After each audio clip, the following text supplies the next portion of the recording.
Mga katrops, welcome back ulit sa aking channel, Sports React PH. At ngayon nga ay pag-uusapan natin ang balitang pag-trade na ulit ng Golden State Warriors kay Dennis Schroeder.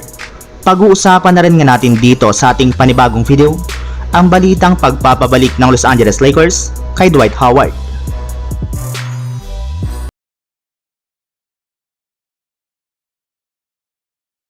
Nangyari na nga po mga katrops ang pinaka-kinakatakutan ng buong prangkisa ng Golden State Warriors matapos nga po silang mahulog sa ikadosing pwesto sa standings ng Western Conference sa kanilang kasalukuyang record na 19 wins at 20 losses.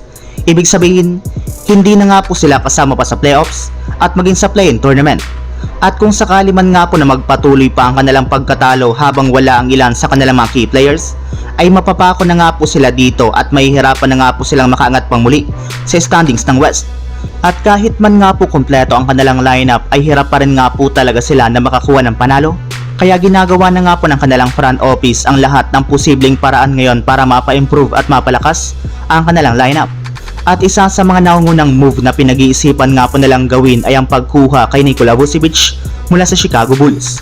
In fact, posible nga po na i-offer nila sa Bulls ang ilan sa kanilang mga players at draft pick.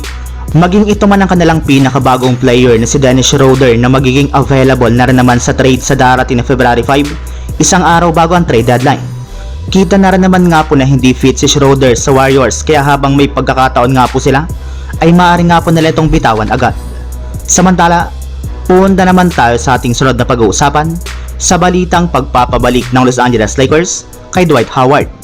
Sa pagkatalo nga po mga katrops kahapon ng Lakers laban sa Spurs, ay nireal talk na nga po agad ni LeBron ang kanilang buong kupunan matapos nga po nitong sabihin na hindi nga daw po pang championship ang kanilang kasalukuyang lineup.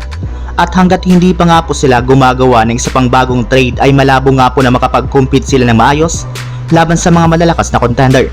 Napansin na nga po nito sa kanilang mga nakalipas na laro na meron nga daw pong problema ang kanilang team pagdating sa depensa sa ilalim ng basket at sa pagkuha ng rebounding na siyang rason ng kanilang mga pagkatalo. Kaya mismong si LeBron James na nga po ang nakiusap sa front office ng Lakers lalo na kay Rob Pelinka na kung gagawa man nga po sila ng trade ay kailangan nga po nila ngayon na kumuha ng isang legit na bagong sentro na kayang makasabay kay Anthony Davis sa ilalim ng basket at kayang kunin ang trabaho nito sa kanilang frontcourt.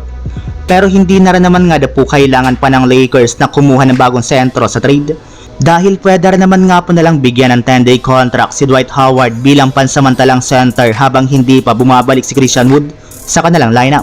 Sa ganyang paraan nga po mga katrops ay makakatipid sila ng cap space ngayong season. So yun lang mga katrops, ang handog kong story ngayong araw.